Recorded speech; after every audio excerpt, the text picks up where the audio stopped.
Thanks for joining us on another For Investors by Investors South Bay podcast. As always, we are proud to be your all-education real estate investment resource without any kind of sales pitch. If you would like to attend one of our meetings in person, we meet the second Wednesday of the month at The Point in El Segundo. You can RSVP at forinvestorsbyinvestors.com/South Bay. To find more investment resources such as blogs and podcasts from other FIBI groups, go to forinvestorsbyinvestors.com and search our library. Now, on to the podcast. Thank you guys very much for coming today. I really, really appreciate it. Who here is their first time at FIBI event? Me. Okay. We know you weren't here. Well, thank you guys very much for coming out and spending your Wednesday night with us. We really, really appreciate it, and I hope you guys learn a ton here. For Investors by Investors was actually, or FIBI for short, was actually put together by Jeremy here on the panel, and another investor by the name of Ellis San Jose. That we're tired of going and getting a sales pitch every single time at real estate investment clubs, and wanted to go to a place that there was no boot camps or book and tape sets or upsells and things like that, where the speakers lose all their credibility at the end. But that being said, so FIBI was born out of that. Dave and I started this club, and I run the Long Beach one. We have one in Pasadena, one in Orange County. If you go to meetup.com and you can type in FIBI, you'll find all of our different chapters. Or if you go to forinvestorsbyinvestors.com, you'll also find our chapters there too. We strictly adhere with the no sales pitch environment here. So Dave and I, we get together and we bring up some questions that we want to ask different panelists that are experts in their field. This one being syndication specifically, and we have 3 experts here to be able to talk to you guys and answer questions. And we really want this to be a Q&A. So if you have questions, feel free to bring that up, or we're going to call on you, okay? We're going to start kicking people out of the audience just to call on. So I know nobody wants that. Everybody's embarrassed to talk. So, and I have to do this every month, and every month I'm nervous to get up here and talk. So, I'm doing it since 2008, and now we have a lot of people in the room because it's the top of the market again, so everybody wants to be real estate investors, right? So who here invests in syndications right now? Okay. Who doesn't know what a syndication is? That's a very reasonable question. Absolutely. So a lot of people, this stuff is not taught in schools. Most people don't understand this investment stuff. So normally what we do here when we go over different topics is we just try to teach as much as we can. And so what's going to happen here is we'll come up with these different questions in case you guys don't have questions. And so we just want to teach as much as we possibly can. We are recording it too, so that will be available later on our website, forinvestorsbyinvestors.com. We also, as far as announcements go, we have a summer networking event coming up on June 7th that is down in Long Beach at the Long Beach Grand Event Center off of Willow. And so that will start about 6:30. There's no presentation there for that meeting. It's strictly networking, but we usually get 150 plus people at those events. With all the different FIBI chapters combined to come and just network with other like-minded investors, which is really the point of all this, right? We want to develop the resources that we don't have ourselves, and everybody in the room has those resources in one way, shape, or form, even if you don't know it, even if you're just beginning to start in this business. So I'm going to hand it over to Dave, and he'll tell you guys a little bit about this club and some other announcements. I actually have my own. Oh, you do have it? Yeah, there you go. Wow, the first time ever. Which is dangerous. Yeah, giving Matt his own microphone scares me. Just wait till, just hope politics doesn't come up. It'll be good. Cool. How are you guys doing tonight? Great. Good. Thank you for coming. Welcome to Keller Williams Beach Cities. And as Matt said, we've been doing this chapter for almost 4 years now, and got a great panel tonight. Part of how Matt and I think of us as we are real estate curators, right? We're trying to put together people that we've dealt with and that we know have good reputations in the real estate business. And like all of our panels that we do, we don't ever want to have the same point of view whenever we have a topic. So tonight we've got 3 panelists that are all dealing with syndications, but all dealing at it from a completely different angle. So we think we're going to get a lot of really good content tonight. As Matt said, we encourage this to be we encourage you to participate. If you've got specific questions about the topic, please raise your hand. We'll try to get to as many questions as we can. If you've got a very specific question about your situation, save that towards the end, right? So a big part of FIBI is all about the networking. Once we're done here, and we really try to wrap up as close as we can to 9 o'clock, this whole space has to be turned over because we have a big meeting tomorrow morning at Keller Williams, and we literally have people standing by to reset the space up. But right next door, within this courtyard over here, North Italia, we have the entire patio reserved. We've got a bunch of food ordered. It'll be a cash bar, but we're going to ask everyone to stay and network. We're just going to do it over at North Italia. If you can make it, that's really where the magic of FIBI happens. The education part of tonight is great. But really the way you take this and put it into action and put it into motion is by meeting people, meeting like-minded investors, and finding a way to kind of get a deal off the ground. We like to say there's no I in real estate. It's the ultimate team sport. And your success as an investor will be directly correlated to the team that you build, right? And we like to think that we attract quality people in this room. So spend some time getting to know each other and meet each other. That's really the art of FIBI. Clearly, we don't do this for the money, as evident by the fact that we charge you the high price of $20 or $25 to come. But we do help to pay for this with some sponsors. We've got a few of them here today.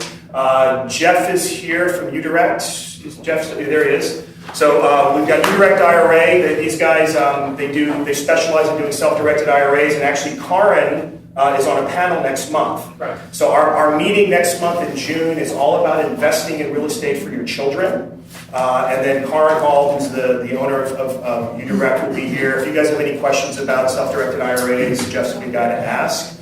Actually, I know we've got Steven Spear is also going to be in a panel. I think he's on a panel next month. He's on that same panel.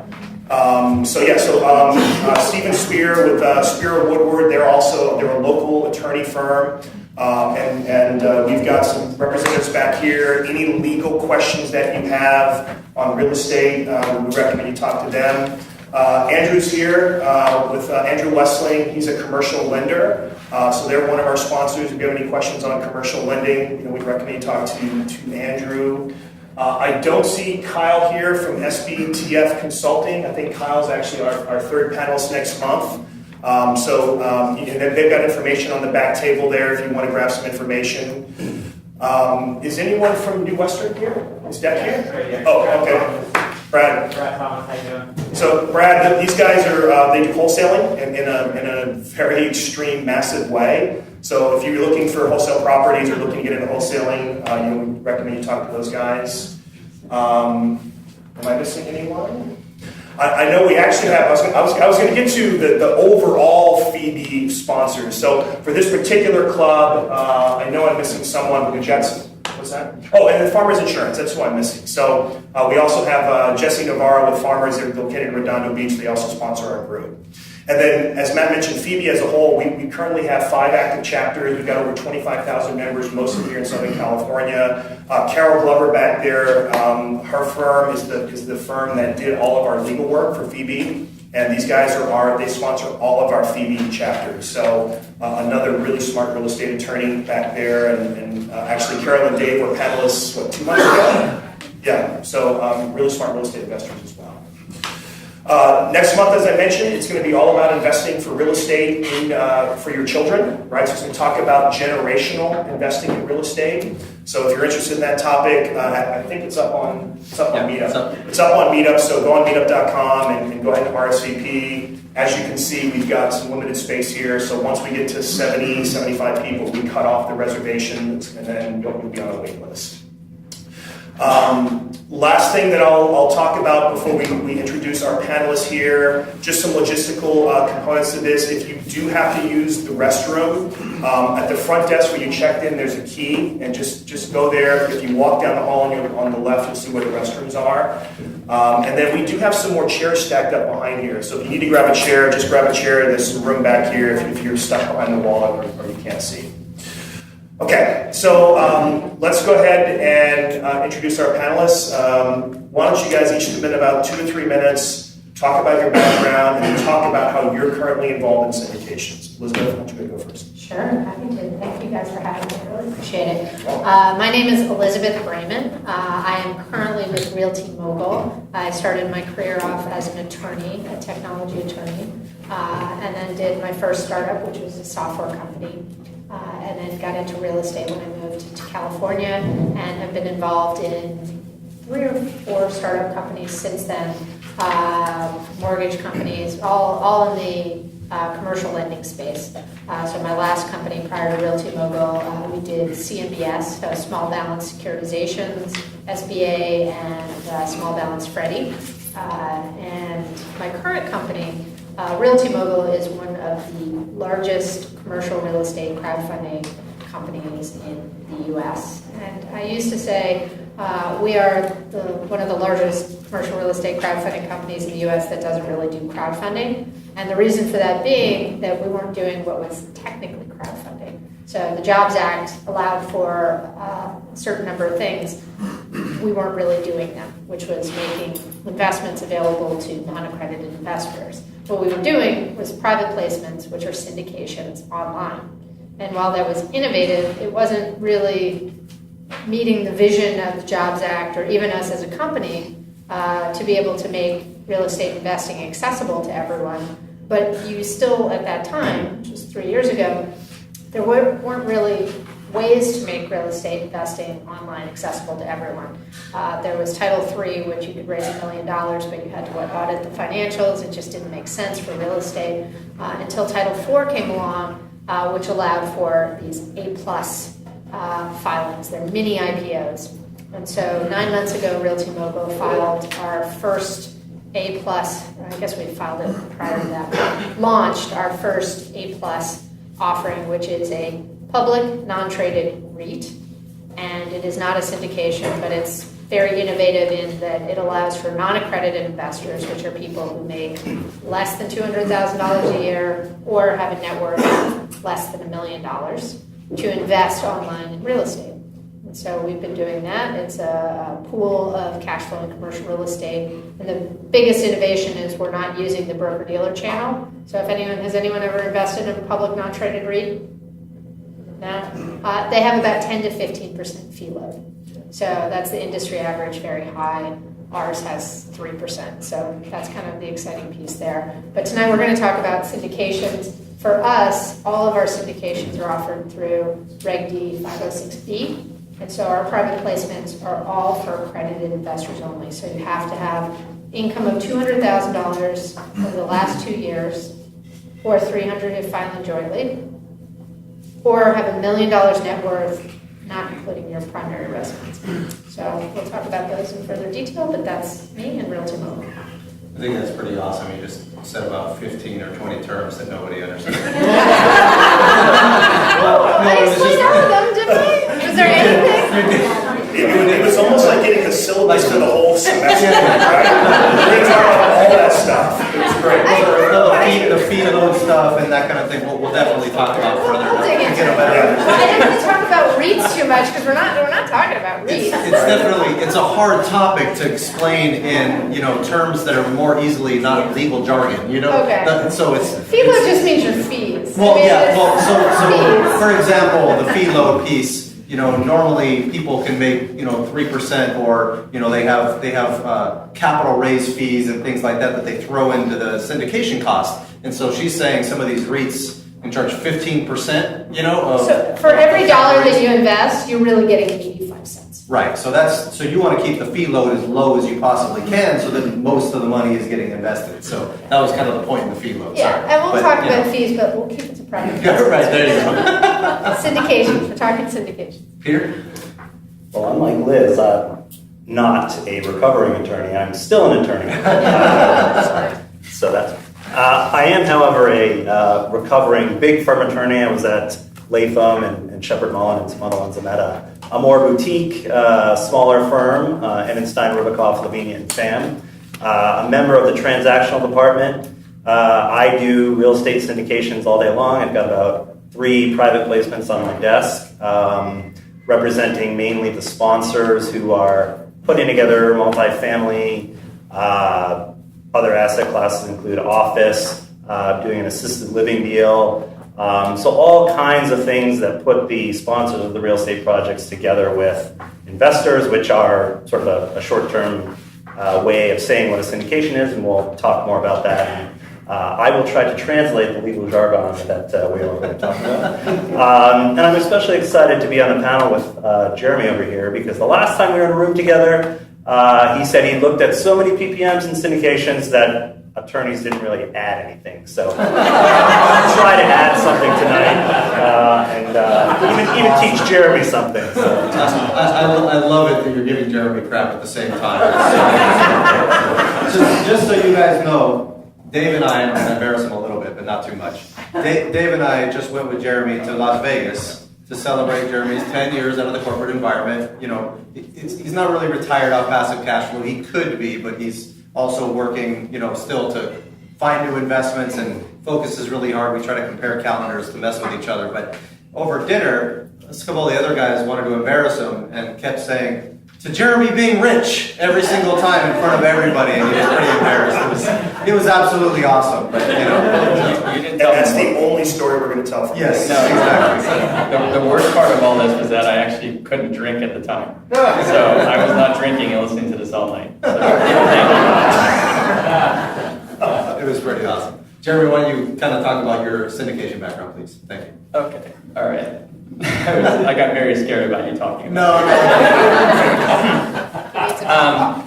So before I start, since I apparently threw Peter under the bus at the meeting last time we had a meeting together a couple months ago, I do want to thank Peter though, because I was thinking about the fact, I think Peter, you've been coming to FIBM meetings probably almost 10 years now. So I just want to thank you for that. Yeah, we started in the back in 07, so it's possible you've been coming for 10 years, so thank you. That's why they keep you around. Yeah, I'd have had the chance to say that to him before his introduction. It might have been a little nicer, but anyway. So my name's Jeremy Roll. Thanks everyone for coming. As Matt and Dave mentioned, I'm a co-founder of For Investors by Investors, and on the syndication side, I'm what I call myself a full-time passive cash flow investor. So I started investing in syndications or pooled opportunities with investors back in 2002, and between 02 and 07, I ended up rotating all my money out of stocks and bonds into mostly syndications into passive cash flow. So mid-07, I had a kind of last straw moment in the corporate world and decided to leave the corporate world because I had enough cash flow built up to live off of at that point. So ever since then, I've kind of been a full-time passive cash flow investor looking for more opportunities to reinvest my capital so I can continue my cash flow stream and never go back to the corporate world. And the vast majority of my cash flow all comes from syndications. So I'm very familiar with syndications. I'm currently invested in over 70 different LLCs. I've invested in over 100 over time. I actually am also an advisor for Realty Mogul, so I know this very well. I manage also an investor group of over 1,000 investors who seek other passive investments in cash flow and real estate like me. I'm originally from Montreal. I have an MBA from the Wharton School, and I'm a licensed California real estate broker, but only for investing purposes and for that. So anyway, thanks for having me. No problem. So the first question is for Elizabeth, and Why don't you introduce yourself, man? oh, okay, there you go. I'll do that. Why don't you let me introduce you? I'm a little nervous, but I think he might do okay. Go ahead. No, I was going to tell a story in Memphis. Oh, no, that's okay. Oh man, yeah. There's going to be enough bad stories, so. We're going to save those stories for North Italia after. Yeah, there you go. There's a couple of good ones. So my name is Matthew Owens. I'm a California licensed CPA. I quit my CPA from job about 10 years ago. We've flipped over 550 houses now in the last 10 years, and we flip about 5 to 10 houses a month out in Memphis, Tennessee. We do a lot of value-add multifamilies. We invest in syndications. We invest in promissory notes. And I act a lot like a financial advisor for clients that are looking for an understanding of what their capabilities are with regard to their cash flow planning strategies, their tax mitigation, and legal structuring strategies. I don't charge for those types of services. I just like to help people because I find people are resources and there's ways to help each other out. And so if I help people, it comes back to me tenfold, and a lot of people refer me clients just for helping. So that's my company in a nutshell. I'm based down in Orange County. I have a 2-year-old right now that is Bam Bam, and he's breaking everything on the planet. So it's absolutely awesome. And I don't get much sleep, but it's great. So go ahead. My name's David Coe. My company's called the Coe Real Estate Team. I'm a licensed California real estate agent or realtor. This is my office. Welcome to FIBI South Bay. We specialize in doing a lot of distressed real estate, both on the residential and the commercial side, as well as just traditional residential sides as well. I'm also an investor and invest full time. I run a small note fund. I've invested in some of the syndications, certainly not all 100 that Jeremy has, but know most of the operators and have been involved in a lot of those deals. I've invested with Matt. I also kind of position myself as a real estate advisor. We've seen so many different types of real estate investing over the last 7 years, and a lot of that exposure has come from being a part of FIBI. First as an attendee sitting with Peter in the audience, listening to Jeremy explain what stagflation meant, which was a great term in 2010. And then from here, I got involved on the leadership side with FIBI, and that's really where my kind of career as a real estate investor started to blossom. So thank you guys, and then I'll send it off. So Elizabeth, once you start talking, I know you started talking a little bit about the syndications, but you mentioned some of the issues about, you said the 5016Bs and Ds and Cs. Why don't you talk a little bit about how syndications are structured and how they're different that way? Sure, happy to.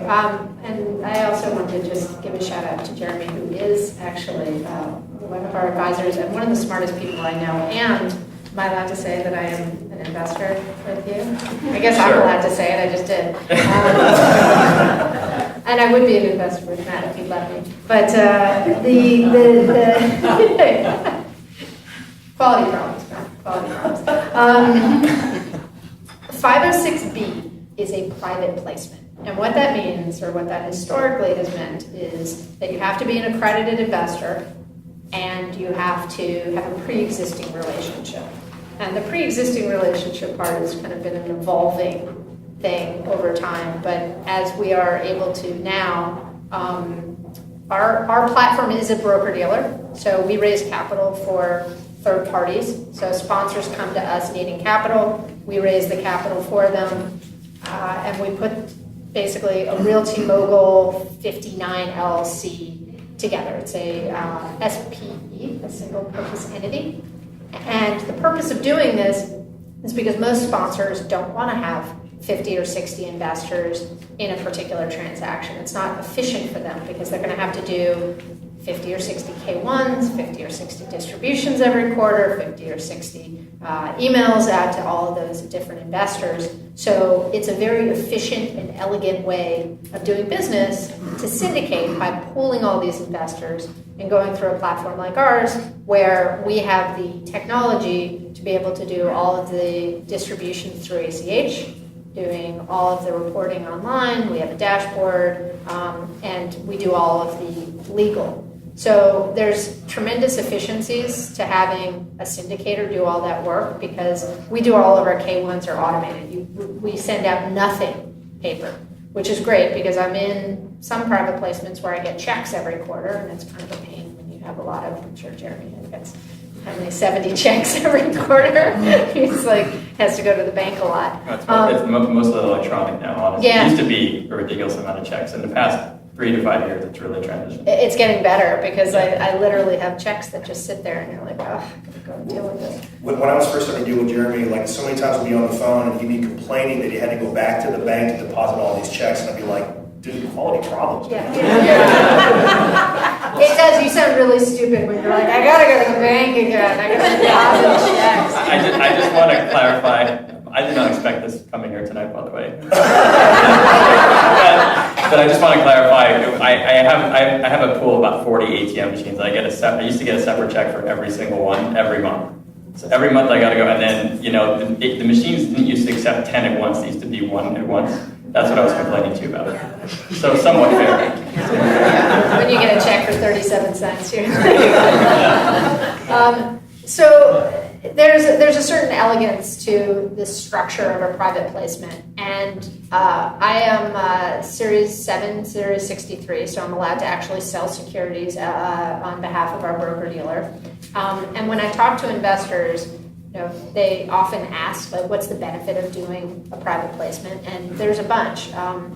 Number one, you're getting to diversify. So most sponsors don't want to deal with 50 or 60 investors. So for them to have a deal where they need 2 million, 5 million, 7 million, 20 million, they're either going to get over 10 million, they can probably get an institutional investor, but under 5 million or under 10 million, it's hard to raise capital when you take small checks. So most of those guys are taking 100,000, 250,000 and up. And for most of us, to write a $250,000 check is not an insignificant thing. And if you do it, it means that you can't get into multiple other deals. So to be able to invest for $15,000, $20,000, $25,000 on a private placement, that allows you to do more deals, which means diversification of asset class, market, sponsor. You're basically spreading your risk around. So if you do have a deal that goes sideways, it doesn't take you down. And I've had friends who said, "Oh, I lost all my money in a real estate deal." I go, "How much money did you put into a real estate deal that you lost all your money?" They go, $500,000. Well, why would you ever, if that's all the money you have in the world, for goodness sakes, don't put it into one deal. That's binary risk. It either succeeds or fails. And if it fails, I get it. Sometimes we get kind of sucked into doing a deal that looks too good to be true, and maybe it is. And in the past, maybe it wasn't even an option to go into deals at $25,000 a piece. So that's kind of where syndications, at least the modern syndication, it used to be even that syndications were $100,000, $250,000, or $500,000. Today, you can actually get into private placements and syndications for much smaller check sizes, which creates diversification. You also are getting buying power when you work with a company like ours or another company that aggregates, because there's something we're going to talk about, I think, the operating agreement, which is really, and this is where I learned a lot from Jeremy, like the operating agreement is a critical component to the negotiating, and I'm sure you can talk about this more at length, but it has a lot of provisions in it that either protect investors or can really hurt investors. And when you're going in direct to a deal at $25,000, you can't spend $15,000 on legal.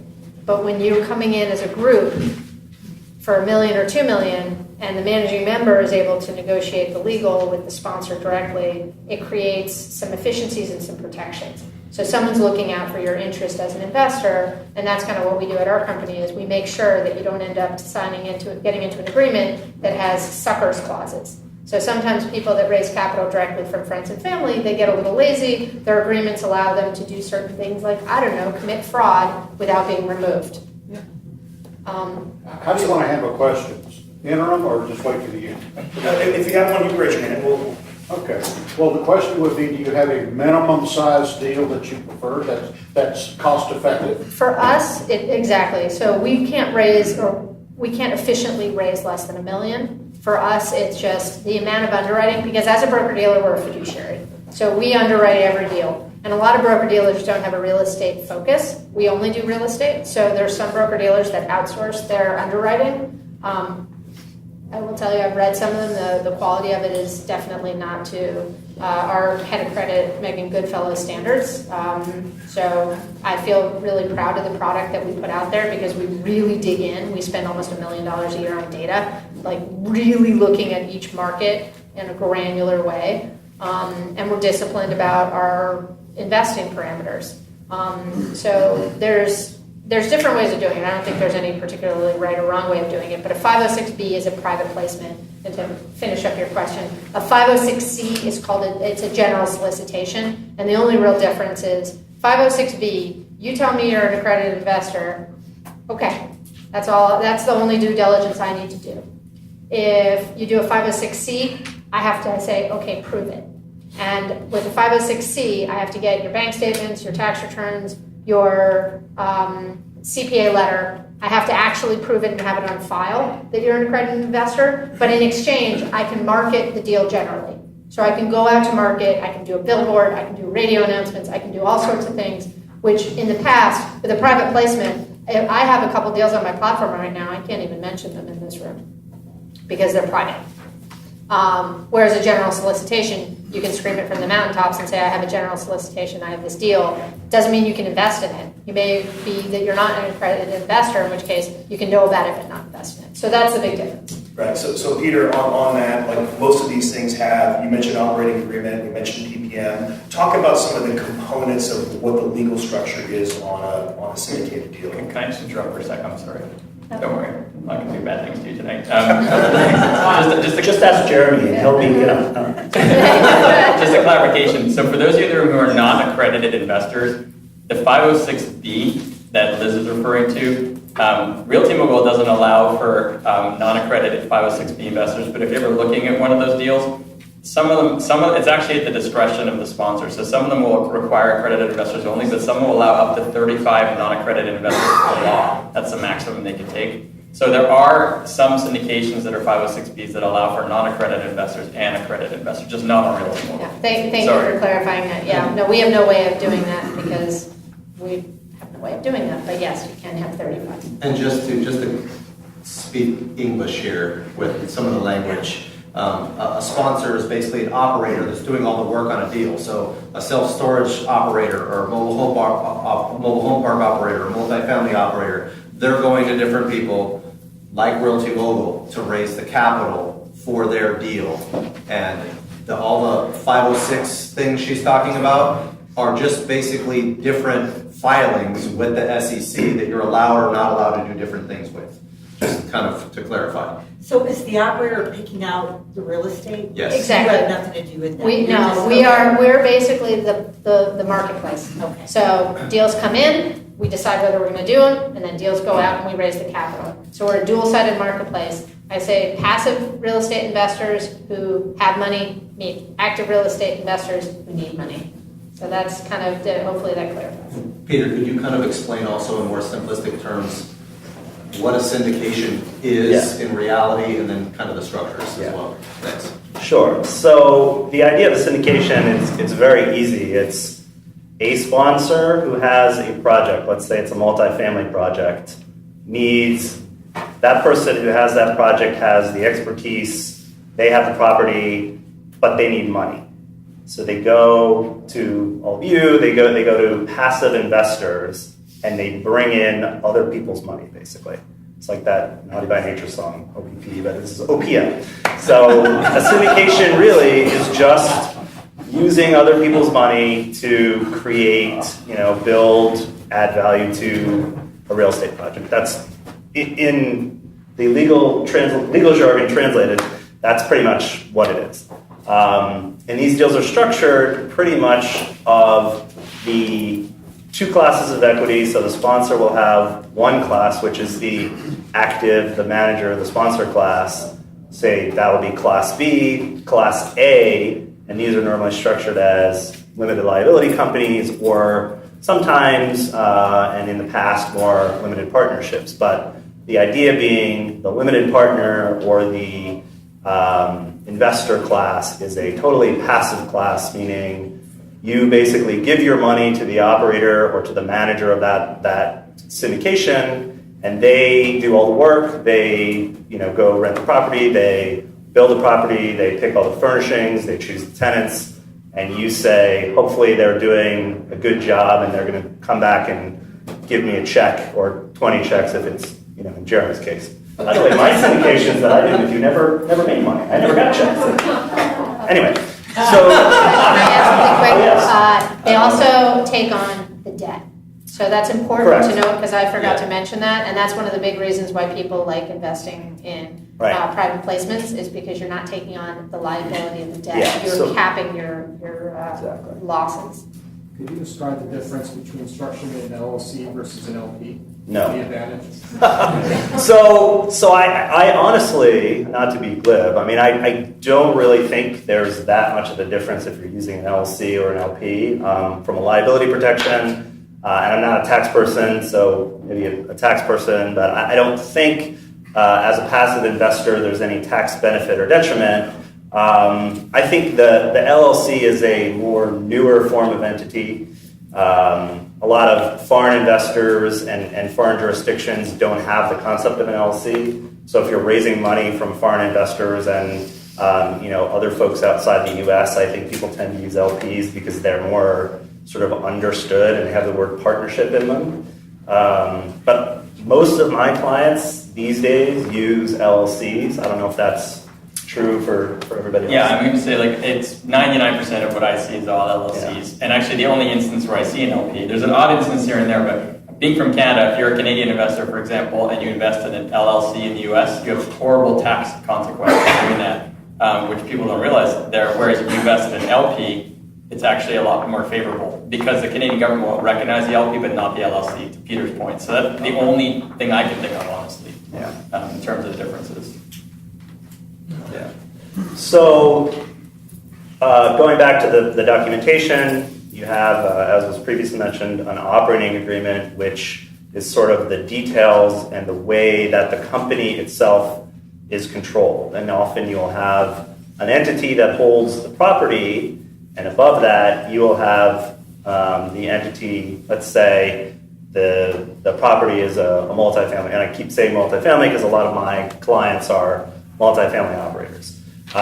So you'll have a single member LLC at the bottom that holds the property, and above that, to separate the liability from the property, you'll have the entity, another LLC, where the syndication is, and that is an entity where everybody's putting their money into, and there's that Class A and Class B split. The sponsor will be the manager of that LLC, and the investors will all be, a Class A, sort of passive investors with very limited managing rights, operating rights. They may have voting on certain major decisions.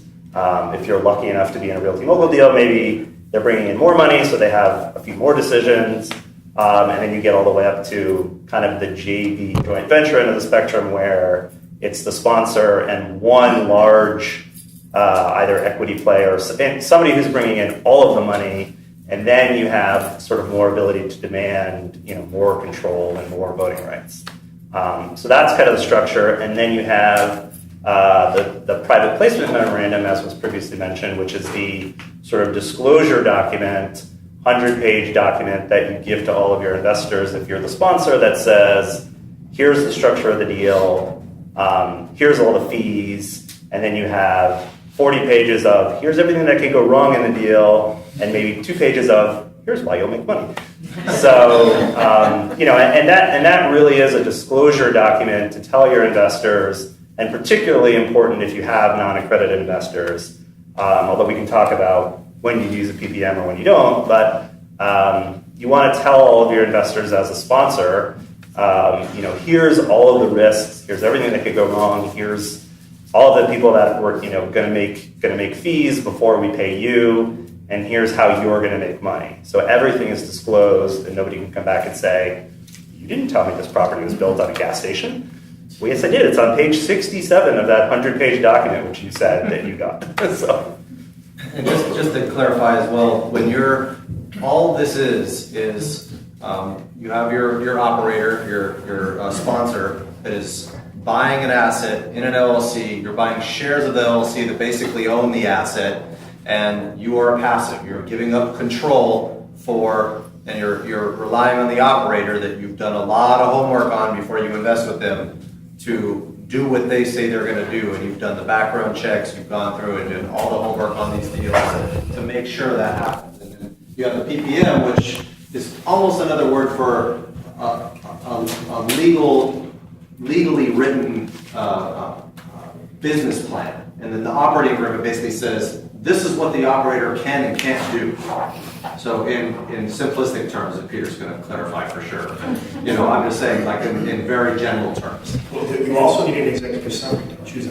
Well, yeah, I mean, the PPM is definitely much more than a business plan. A business plan, background of the principles, that is all part of the PPM. The real purpose of the PPM is for all of these disclosures of all the risks and everything that is going to be paid to the manager. So it's basically a big insurance policy for the sponsor, is what it is. Because the more you disclose, the more you have written, and that you're putting in front of your investors, the people who are putting money into your syndication, the harder it is for those people to come back and say, somebody's going to find a smart contingency lawyer to try to say, well, you guys committed securities fraud because you didn't tell us, X, Y, Z fact.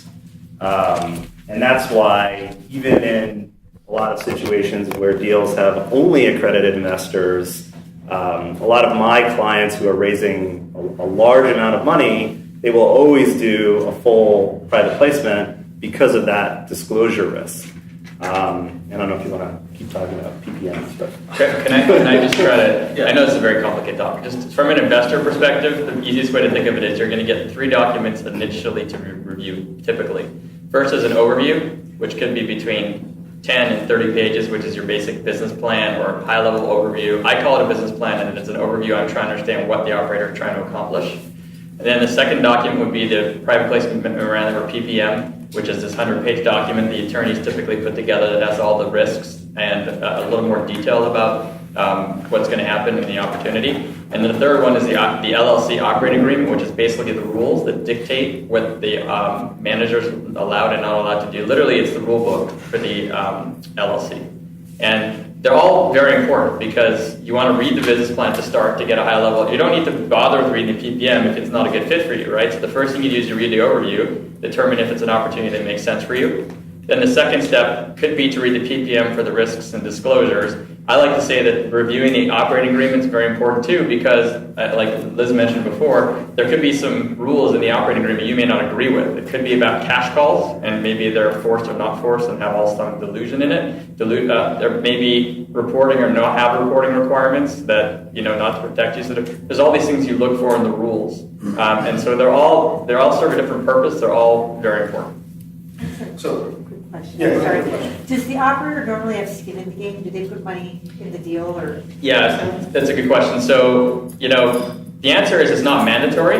And so what I normally see is between 0 and 10%, we call it a co-investment. And when they invest in the opportunity, they normally invest in the Class A shares that Peter was referring to. They're actually on the investor side of the table in terms of making money off their own money. And the other share that they end up with is on the other side of the table, which is typically behind investors. Usually investors have a preference in terms of getting their money back. But I think that optimal, I would say, is 10% or more. And as an investor, you have to make a decision as to what requirement you have. Some people may not invest if it's less than 10%. Some people might be okay. I'm okay with 0 with the right operator, with the right circumstances. Not everybody is. So, Barbara, you have a question? We're talking about how to get into all these things, and I know some opportunities are to build, and then there's obviously an end point and you're getting out. But I get emails all the time from this group, apartment mentors, and there are a lot of opportunities to get in, and you're in it forever. So is this a lifetime investment or Highly liquid. Yeah, Highly liquid. Okay. So anytime you're getting into a private placement, the sponsor gets to determine when, and sometimes you might have a buy-sell agreement at some point in the future, which is another reason why the aggregated buying power of being in a syndicate group can help. But for the most part, when you get into real estate, you have to know that you don't want to set at least we have chosen not to force an end date. And the reason for that being is you could say that you're going to be able to execute on your business plan in 3 years, but 3 years comes and the market's tanked, but the property's cash flowing. I don't want to force that guy to sell at the bottom of the market. And real estate's very cyclical. So equally, he gets an offer, and we've had 10 deals go full cycle that we weren't planning on have go full cycle this quickly, but the sponsor got an offer he couldn't refuse. So I don't want to tie his hands on that either. So you have to give the sponsor some flexibility, and when we underwrite it with a target hold period. So you'll see in investments it'll say they're targeting a 3-year hold or a 5-year hold or a 7-year hold or a 10-year hold. But the truth of the matter is these are private placements. They are not publicly traded, and they are highly illiquid. So once you're in it until the sale for the most part. Okay, but Yeah. could you have someone take your place? Like, could you sell If the your- sponsor agrees to it. So Yeah. usually the operating agreement will limit your ability to transfer shares Right. until without their approval. Okay. But yeah, there's been talk of secondaries for a long time. It's complicated to do. Okay. yeah, and that's one of those provisions that you really need to dig into the operating agreement to look at, because it may say, you can't sell at all without the manager's consent, and the manager can decide in its sole discretion. And you want to know that. Although it is true, for most syndications, you're not going to be able to sell your interest. You may be able to put it into a trust, sell it to another existing investor in the deal, maybe. But typically, you're in that deal for 4 or 5, whatever the targeted hold period is. And sometimes, and again, it depends on the deal. There may be a deal where it says we're planning on holding this for 10 years. Like I just did a deal which says the hold period is 10 years. The operator can sell a year before or after. And if he wants to continue to hold it after that, he has to put it to a vote. Now that's a smaller syndication with some larger equity players, but there's a lot of variations, but it's one of those terms, transfer provisions, how long am I going to be in this, that you really need to understand in the deal. Leave it to my kids. And I would say that there is no one way a syndication. It's how the operator structures the agreement. And as an investor, there are some investors that like to be in shorter term investments because they like the idea of having access to their capital on a more regular basis. Right. There are some investors that want to place the capital and have it placed for a long time, so they're not constantly having to make decisions, right? Yeah. So that's also your job as an investor, is to understand that timeline and make sure that matches up with whatever your requirements are. Jared, talk about that, and also, we've been talking about the structure a lot. There's certainly some pros and cons on these things, on being in a syndication. Illiquidity is one of them. Talk about some of the pros and cons of the syndication structure, and more importantly, you clearly have invested in a lot of them. What do you like about them? Okay, let me just continue on the topic from before though. So let me just generalize, and give you 80% of what I see, which is basically it's either a 5 or 10 year term from an investor perspective, and that is basically setting an expectation. It does not mean, usually there's no legal obligation for the property to be sold in 5 or 10 years for the exact reasons that Liz mentioned. It's usually actually to help investors as well. So an operator, if they put a 10-year term on it, you have to understand they're trying to build long-term relationships with investors. So you'd like to think that they're going to want to sell within 10 years. Plus, they're typically refinancing a loan, which will cause them to actually force them to do something, whether it's refinance or sell. So if you're looking at a 10-year term, you could probably expect it to be somewhere 10 years or less. But it could go on for 15 or 20 years because there's no legal obligation. The market conditions may not be right. And frankly, your tiny percentage ownership doesn't give you any control, which is one of the things I'll talk about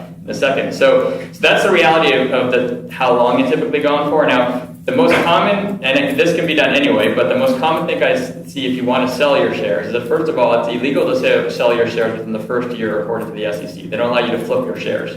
So you cannot sell your shares for the first year. And then after that, and correct me if I say anything wrong, please. So after that, you basically, there are rules in the operating agreement that dictate if you can sell your shares and how you have to sell them. And so what I mean by that is that usually the most common thing is that the operator has the sole discretion to accept or reject you selling the shares. Most of them will typically conform because I'm guessing there's some liability associated if they block you for not a good reason. But and one thing you have to consider as well as you have to read in the operating agreement is often there's first rights of refusal of either the operator buying your shares or other investors buying your shares. Now, or both. And actually, so that could be a pro and a con because it's a pro in that you may have someone that a pre-built way to actually sell your shares. The con is that, let's say your friend wants to buy your shares from you, and you've got your friend standing here, I'll pay you, it sounds like a great deal. Sometimes there's a first right of refusal for the operator for could be up to 90 days to buy your shares. So they have 90 days to say no. Then you've got the investors who may have another up to 90 days. Usually it's more 30 or 60, but it could be up to 90 days or whatever it says. 6 months later, your friend's sitting around waiting, and they've done something else with their money.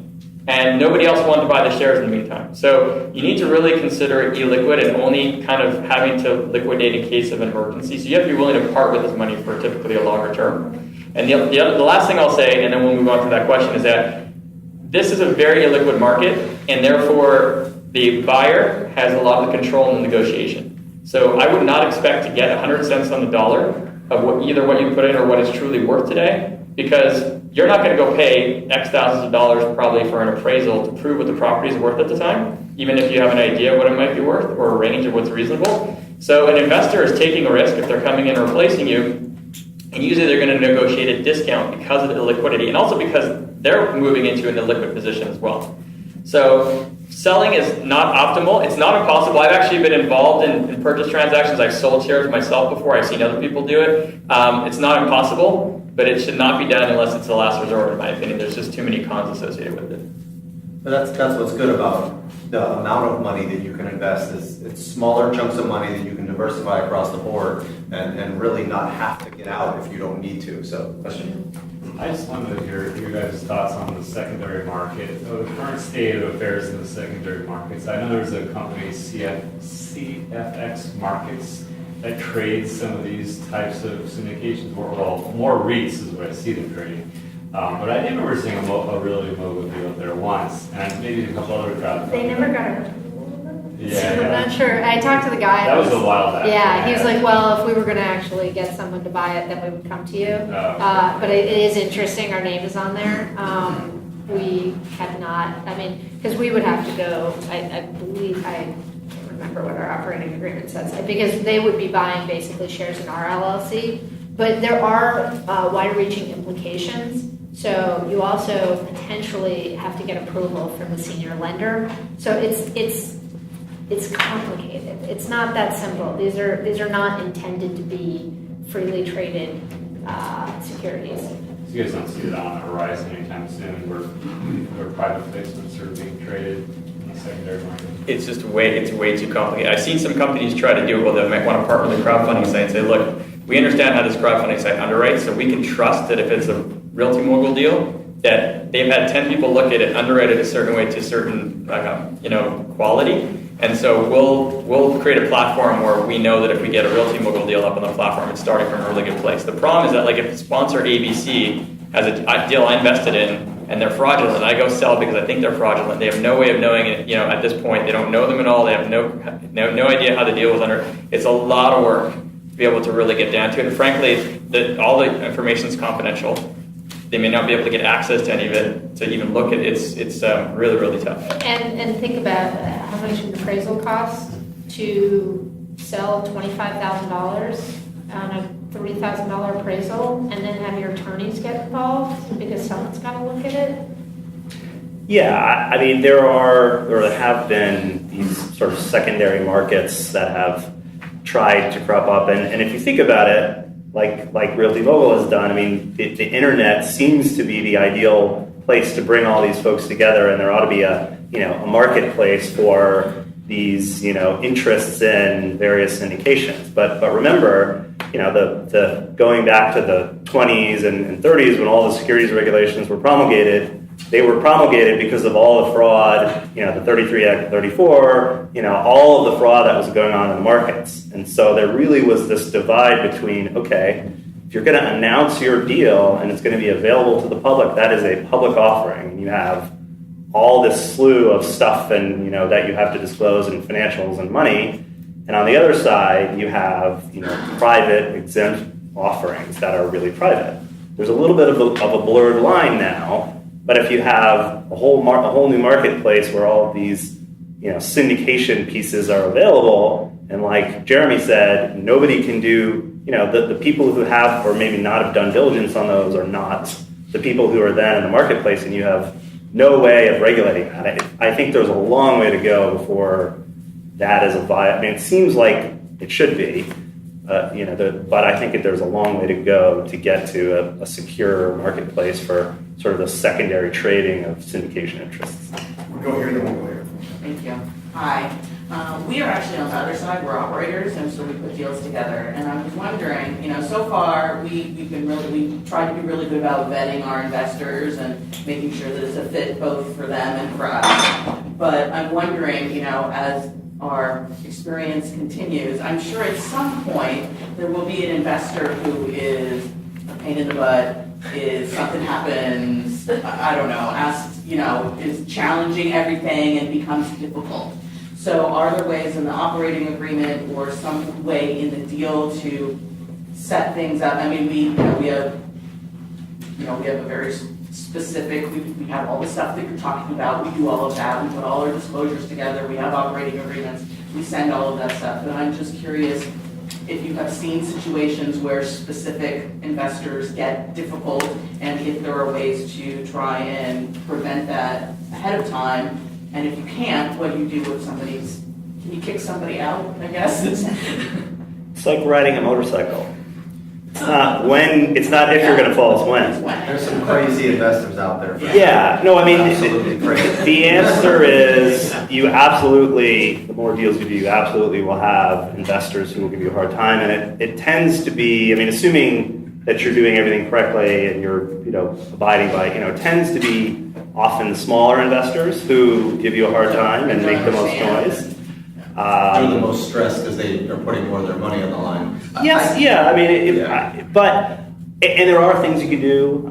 We've drafted provisions where if certain things happen, the sponsor can force a call right to buy the shares back. But this may be a question that comes up later. The most important thing you can do is get to know your investors and vet your investors just like they're vetting you, and make sure that your investors really, even though they may be signing a subscription agreement, that yes, I've read your disclosures. If you can, you want to make sure that they really do understand that. You want to make sure if you're doing a 506B, even though they may be signing a accredited investor questionnaire, if you have any inkling that maybe they're not, or maybe they're not sophisticated, I can draft you a 100-page PPM all day long, but if your investors don't read it, they don't understand it, if the operator doesn't abide by it, the most important thing is really to get to know your investors, and I think the same is true from the investor side. To Jeremy's point, you really need to get to know your operator. Way more important, I hate to say it, but then the legal documents and doing your work for you, Jeremy. So to answer your questions real quick, they may not be able to kick them out, but they couldn't buy them out. Yeah, I was going to say that I have two suggestions. The first one, the most common way that gets resolved is typically a buyout. And I'm not suggesting you make someone an offer that's so amazing they just get them out. That's not what typically occurs. But that's the number one thing that I see happen when that happens. And it's not that common, but it definitely happens.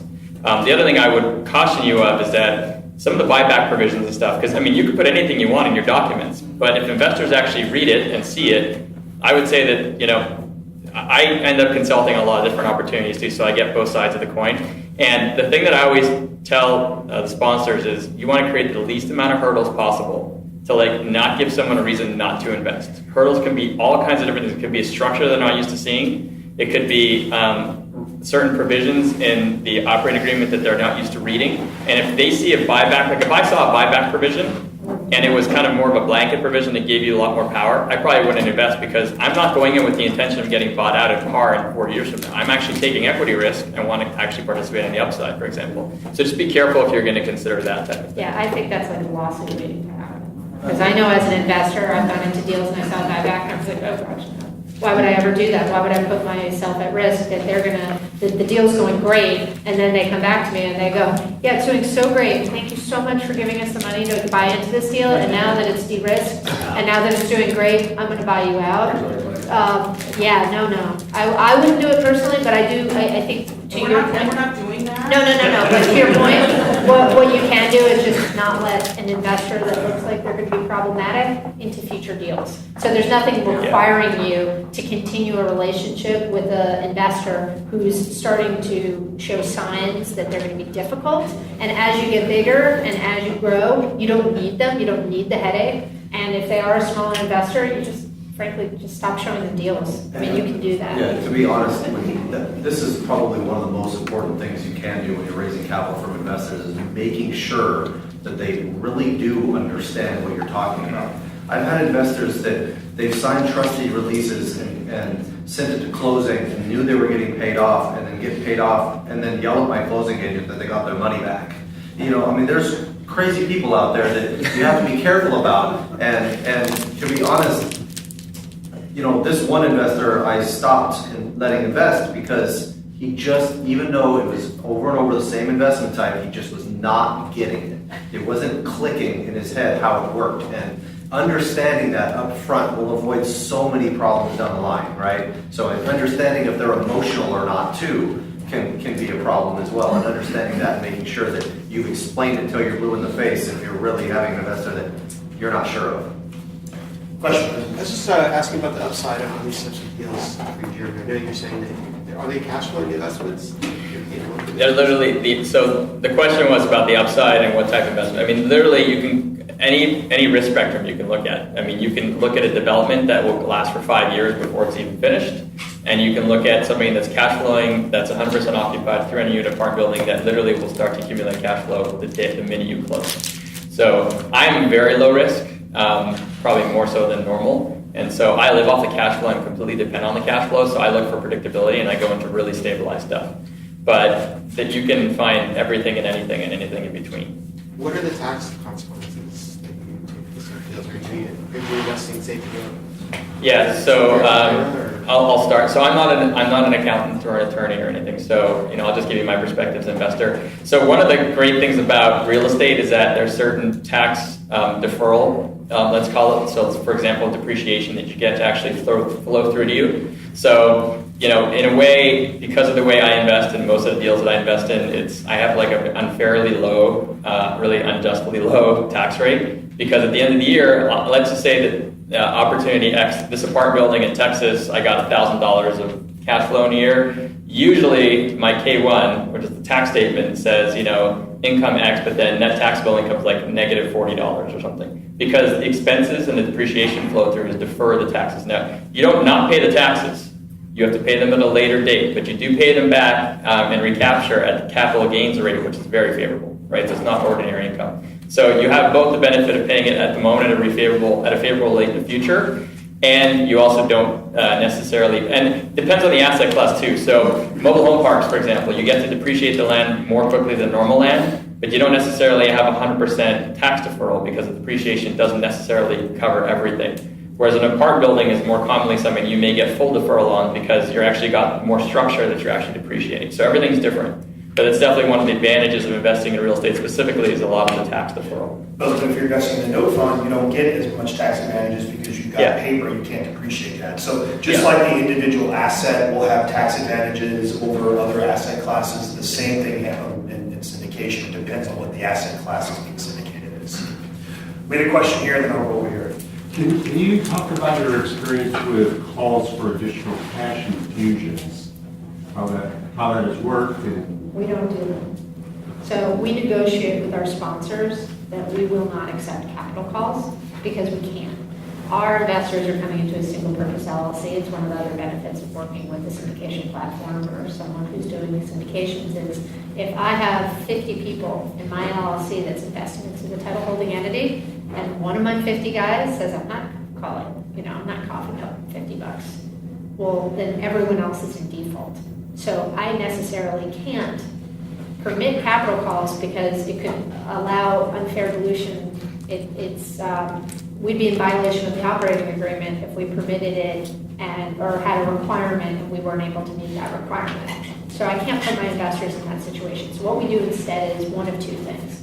We can either allow the sponsor a pre-negotiated loan, member loan. So sponsor says, if I need additional capital, now by the way, I've now incentivized him not to do this because of the terms of whatever we do negotiate with him. He's not going to be able to take advantage of a capital call, and it's actually going to probably hurt a little bit if he does a capital call, so he's incentivized not to do capital calls.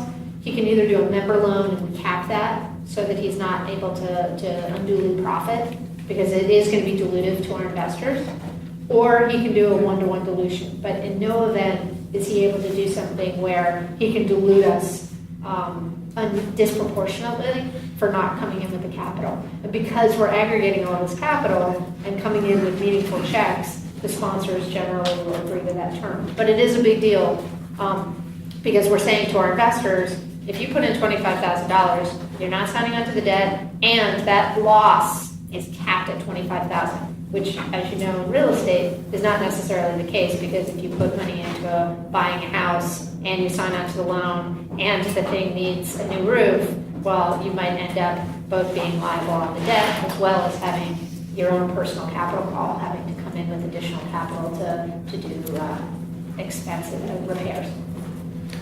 Yeah, I would say it's rare for me as a person who represents sponsors quite a bit. Other than in a JV context, it's rare to have a deal where you're syndicating out and there is a mandatory or the ability to call additional capital. I mean, I think maybe if you're purchasing multiple assets and you're doing staged closings, but one of the things to look for in a sponsor is this person is, buying a property, they're doing a value add, they know exactly how much money they need for both the purchase and the renovations that they're planning on doing, and their budget is going to match what they're doing. And they're not going to get halfway through that renovation and say, oh, we need, another $1 million, everybody pony up more.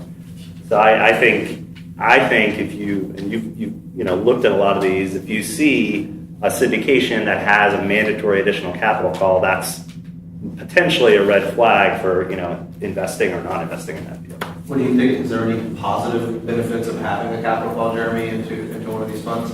I wouldn't say positive. I think it's a necessity, though. So if someone gets stuck and then there's an unforeseen need, then there has to be a way for them to be able to raise the money, let's say short of handing the keys back to the bank for the whole property. So I think it's important to have. What I would say, this is actually probably one of the top 10 things that I look for in the operating agreement is the capital call provisions, because I've seen some interesting things over time. So I'll give you an example. Like this is why it's important to read the legal documents. So there was one deal I'll never forget that I saw that if they requested. So let me just backtrack for a second. Legally, if you're a passive investor in these types of structures, you're limited to the initial amount that you invested. They cannot actually require you legally, force you to actually put more money in. So that's number one. Cannot be forced or sued to put more money in.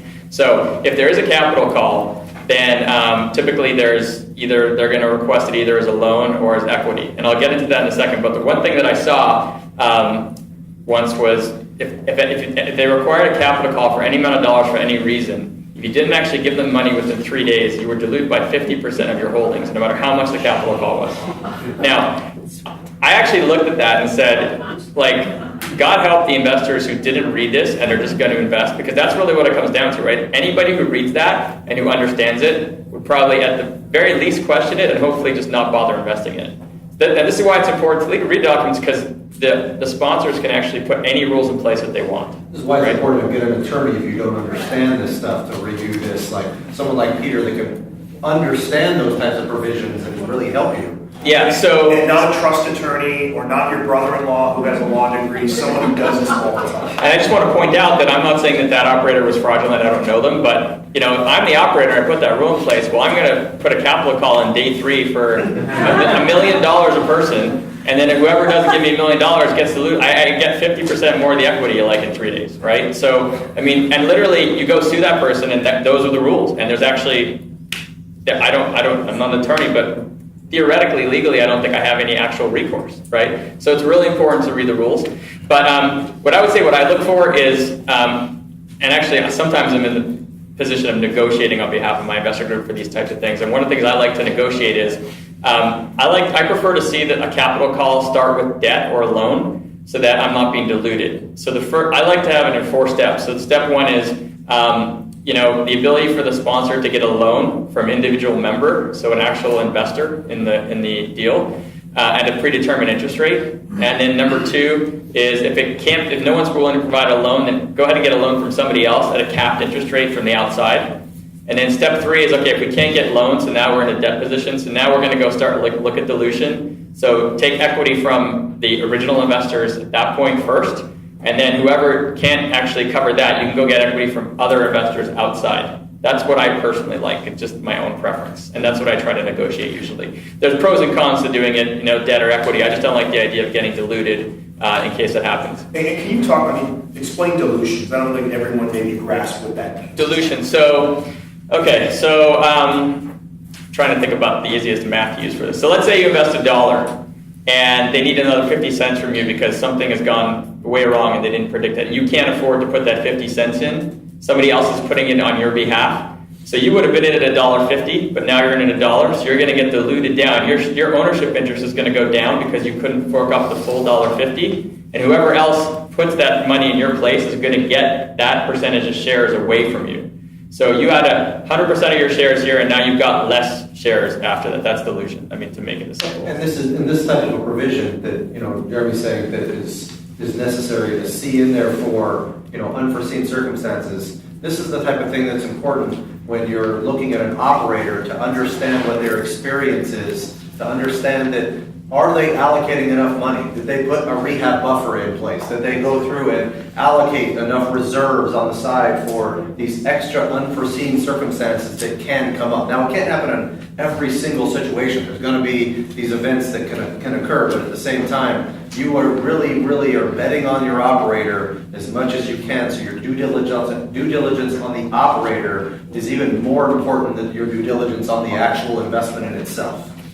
Yeah, I just want to remind one thing too, is that when somebody hires Peter to work on their legal documents, he's representing the sponsor. He's not representing the investors, right? Now, clearly, they don't want to put provisions in that are going to put such a big hurdle that investors are not going to want to invest. But the fact of the matter is that Peter is looking out for the sponsor first, right? That's no offense, that's just the way it is. So the bottom line is that when I'm reading the documents as an investor, I'm on the other side of the table, the sponsor, as regards to the rules, right? Because if they had their way, they'd literally could do whatever they want and just leave us all out of it. So, and you'd be surprised sometimes how, I actually see sometimes where sponsors don't read the full legal documents, and I actually point something out to them, and they're like, oh, I didn't even realize that that's what would happen, you know? And so it is because the attorneys obviously know what they're doing, but some of the sponsors may not love reading their own legal documents, and then, so it's really important for you to read them. Was that?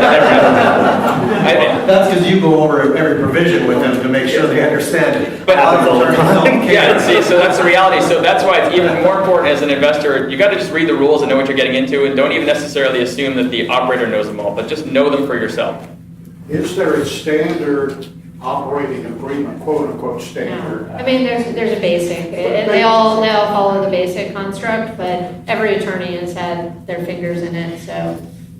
No. Yeah, every attorney, every sponsor, there are sort of standard provisions and a standard flow, I think, of operating agreements. But there are so many variations, and Jeremy's seen them all. But there are certain standard provisions, like here's how the cash flow from operations works. Here's what happens upon a sale. So there's standard provisions, I think, in every operating agreement, but it's important to read them each time. Then how does a layman become oriented to the quote standards? Hire somebody like me. There are courses you can take. Yeah, There's also, if you go online and Google, you can get like lots of. You look at a lot of deals. You get connected with people like Liz and Jeremy and and people in this room, and you just look at a ton of deals, and you should look at 10, 20, 10 different operating agreements before you decide, hey, I like this one. Although, again, the operator, I think, is of prime importance, but to really familiar, and I'd be happy to, find you some samples, but they all sort of start to look the same or similar, and you get to point out, like, oh, now I've seen 10, I know where to look for to transfer, the rights to transfer and things like that. Yeah, I just want to say, I learn from opportunity exposure. That's what I always recommend. It's really that simple. So if you read enough of them, you'll see that there's reporting, there is cash calls. I can go over it. There's usually at least 10 different sections that are, a starting point in terms of the template. We have a checklist that we go through and we give it to our sponsors, and we were like, if any of these cause you heartache, please tell me right away, because in our placement agreement, it literally says the 12 things we won't budge on, because we would never put an investor in a deal where they disclaim fiduciary. Is that on your website? You guys have your standard form. We also, but we don't always get to use it. So it depends on how much of the equity we are, but sometimes we try and use our operating agreement because it cuts down on legal, because our attorney will then look at it and know they can redline and see where they've changed things. It makes it a lot easier. But if we use their operating agreement because we're only a small portion of the equity, we still say to them, like, these 12 things are things that we cannot do. Will not do. Is that on your website, that list of 12? No, if you email me, I'll email Question over here. I just had a couple of things, a comment and a question for Liz, actually. I'm an operator, and I've been doing it for a little while with apartment buildings, and the capital call thing, I was totally embarrassed to make a capital call. I would never do that. If we ever run short of capital, my partner and I make a partner loan to the partnership and charge them probably zero. Because, that's your rep. Once you start making capital calls, and if you're thinking of investing with an operator, ask them, how often do you make capital calls? Have you ever made capital calls in the past? So I say, I routinely do it. Forget that. Those guys, smart to do. So I just want to point out, so Dave is actually really experienced sponsor. And so you can afford to cover a capital call. So one of the rules that I like to say is that if you're able to invest with a more experienced sponsor, or at least someone who has more money, they can solve a lot of problems. This is actually a problem you can solve because you've got the money, whereas someone who's newer just doesn't have the money. And it's actually precisely one of the advantages of investing with somebody who's more experienced, who has a lot more money.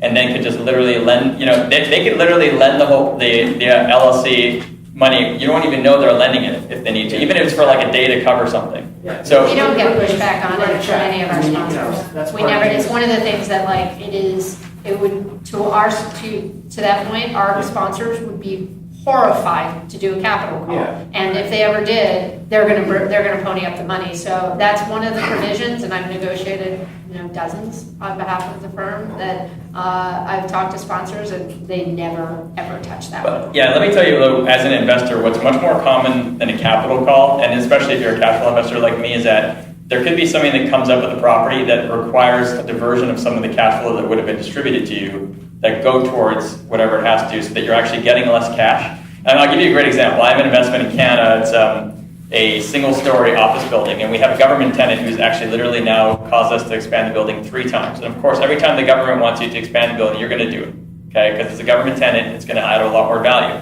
What happens in the interim is that we never budgeted for a government expansion. Our building was only so many square feet, right? This isn't like a development deal. So they've chosen to defer, let's say, 1 or 2 quarters cash flow towards that construction along with a construction loan. It's not a capital call. We're actually not getting our distributions. So a very different distinction, because capital call is more of a distress situation. This is more like we chose to expand the building, but we also chose to defer cash flow. But So a that can lot of happen. those types of situations, they're increasing the value as well, but you should get it Yeah. later on substantially. And I want to kind of divert the conversation a little bit away from the capital call, because I think we've... Do you want me to go back and answer your question about pros and cons from like half an hour ago? What I'd really like to do is talk a little bit about the payment structure, what makes a good, return structure for investors versus, I guess a negative return structure or a bad return structure for investors for performance-based incentives and things like that. Jeremy's probably got better. You want to talk from the investor's point of view or the sponsor? From the investor's point of view, yeah. So yeah, we talked about Series A and Series B shares. Talk about now how the revenue is split between them and what some of the advantages that creates. What are some of the bad structures you've seen as well that you would never invest in compared to what you typically like to see? Yeah, okay, so I'll try and keep it short because it could be a long topic. But basically, in a normal equity investment in, let's say, commercial real estate building, you're going to want to look for something called a preferred return, which basically means that the first X% of cash flow based on the amount you invested goes to the investors first. And then after that, there's a split of the additional cash flow or proceeds, a certain split between the investors as a percentage, between the investors and the operator. So there are management fees and everything else that are ahead of that. But once you look at the bottom line of what's distributable in a given quarter or year or whatever it is, as an investor, I look for a minimum of 8% preferred return, which I would say is standard. Now, if you're looking at deals in California, sometimes the preferred return might be 6 or 7% because there's less cash flow in California to begin with because the prices are higher, so you're paying a higher multiple. So probably reasonable, preferred return in California is 6 or 7%. I wouldn't personally look for below that. I don't invest in California because the cash flow is lower here for me. But so 8% is what I would say is like the minimum standard, and sometimes you'll find 9 or 10. It's out there. And then as far as splits go, what's probably the most common profit split beyond that is it's usually between 50-50 and 80-20, 80-20 being in favor of investors. So the first thing I would tell you, and I saw a deal recently with a self-storage fund, is if you see anything below 50-50, so if the sponsor gets 51%, you get 49 of the profits, I would just run. There's no reason for you to have to do that. There's a lot of deals out there, and that's way out of market. So that's number one. If you see anything above 80-20, so if you get more than 80% of the profits above a certain preferred return, take a good look at it. It's very unusual. I would almost be worried, though, that the sponsor wouldn't be incentivized enough. They wouldn't be getting enough share because you're going to want them to be incentivized. So that'd be unusual, and I would flag out, honestly. That would be, you'd want to actually research why that's happening. Yeah, you want to make sure you're aligned properly with you want the sponsor to actually be motivated to perform on this properly. And then anywhere between 80-20 and 50-50, the way I look at it is that it's a combination of how much experience does the sponsor have and how much work do they have to do. So on a really stabilized deal where somebody's buying 100% occupied, for argument's sake, you're buying Taco Bell down the street, They're paying you like what's called a triple net lease, so that they're actually paying for all the expenses. They're literally just writing you a check to be in the building for the next 20 years. Sponsor is collecting the check and sending it to you, plus or minus, right? They shouldn't be getting a 50-50 split of that because they're not doing a ton of work. Even if they're experienced, they shouldn't be getting a 50-50 split of that, right? So there's kind of an intangible formula that goes on to figure out, okay, where should be between 80-20 and 50-50. And a 50-50 deal, it's better be someone who's both experienced and it better be a lot of work. It could be a development deal, a really heavy value add deal, because anything short of that, they're taking too much of a profit. Well, and I think that depends on your experience and your relationship base as well. He's talking about what is normally he sees in the market for him to go out to, but to be honest, if you guys as operators, or you as operator, or anybody else an operator can find a deal that kills it in cash flow and then gets you a 50-50 and your investors are still killing it, I mean, more power to you to go 50-50 on a deal like that if it's in the right range as far as return on investment goes. Even if there's not a lot of work, me as an operator, I don't do a lot of syndications. I do them every once in a while, but we typically have the same type of splits as the 60-40s and 8% pref and that type of deal. But if I found a deal personally that was going to make my 8% pref to my investors and then a 50-50 split was going to hit a 20% return to investors, I don't care what market is. I'm going to go through and say I'm taking a 50-50 split, or you can go and find another deal to invest in if I find a deal that's that good that's going to do it. Because finding the deal is very important. But I also have a lot of relationships. I raise a lot of capital and I have a lot of experience doing this. At the same time, Jeremy wouldn't invest with me, so if it's well, maybe he probably would actually. No, but I want to say it's an important point though, because cool. I'm just trying to give.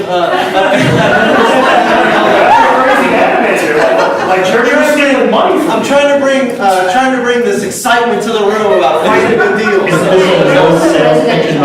Yeah, I'm all dealing with a lot of residential is really different because what Jeremy and I are primarily doing is cash flow commercial.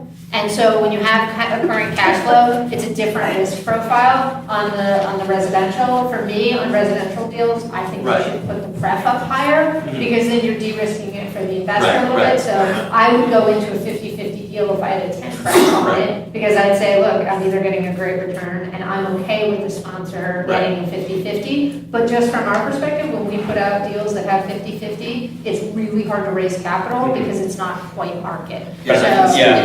Standard is 8 pref, 70-30.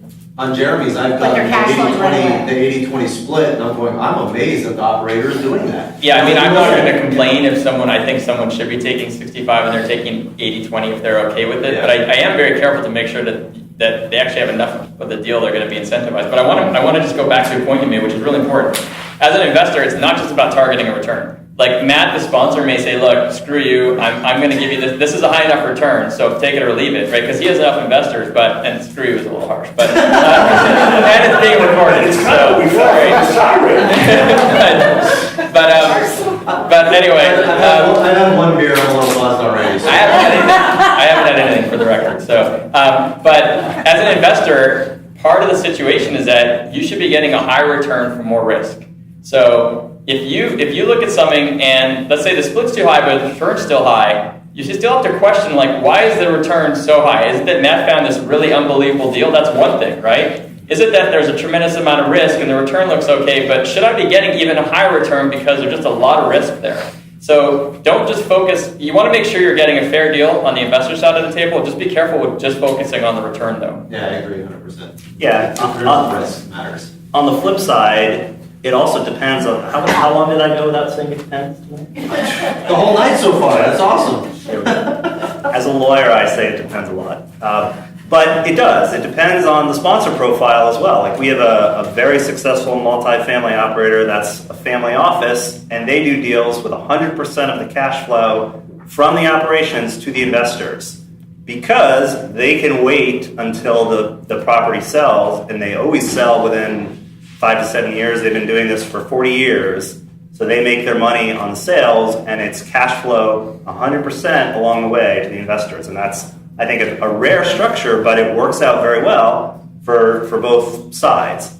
So Is that a California typical deal, or no, it's out of state then too? mostly out of state. Interesting. So, it's interesting, because as an investor, that sounds enticing, but I'd say my concern would be is that they have to keep the lights on for like 7 years, right? So they're going to be taking a management fee maybe, but if I There was... are some fees, but if I was looking at that deal, I would actually look at their management fee and assess whether I thought it was enough, because you could say, look, they're billionaires, and maybe that's okay. But if they're not, that could end up being a problem. So this sponsor, just so you know, they buy the deals themselves and they syndicate it after they've already purchased the property. So there is absolutely no way.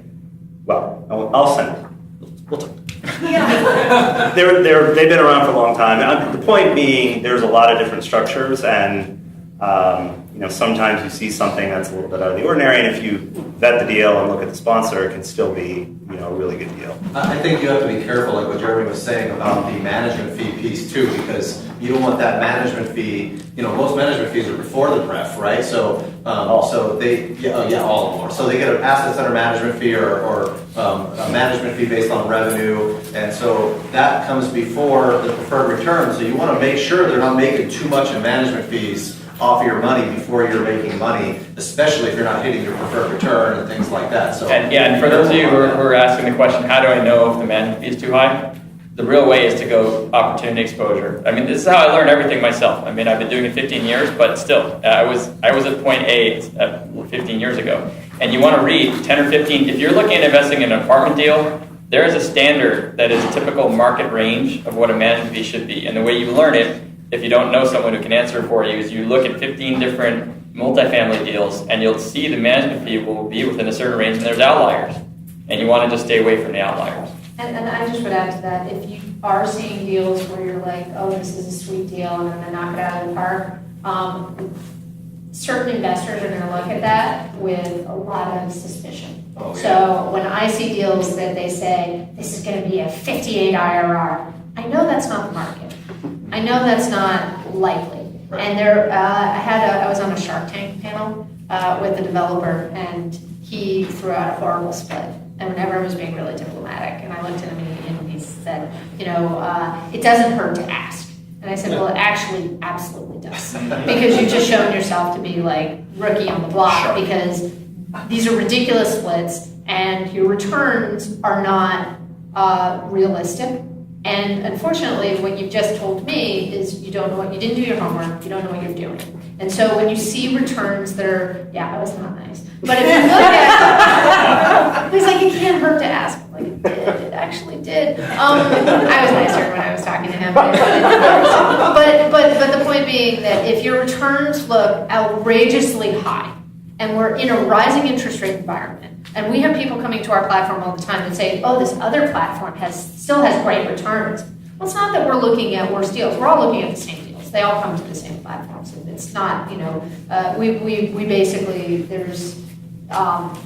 there are different sponsors out there, and we're pretty conservative in how we vet our sponsors. We look at guys that have 25 million at a minimum under management. It used to be 100. So we're getting really, really top sponsors, but there is a market out there. And if deals are going and trading way above or showing you, and they're just outrageous returns, there's ways that the sponsor might be fluffing it. And you can play around with the exit cap rate. You can play around with rental growth. You can play around with all these numbers and come out with a return. So I would say to the sponsors in the market, don't do that, because you're going to ruin credibility. And it's always better to underpromise and overdeliver.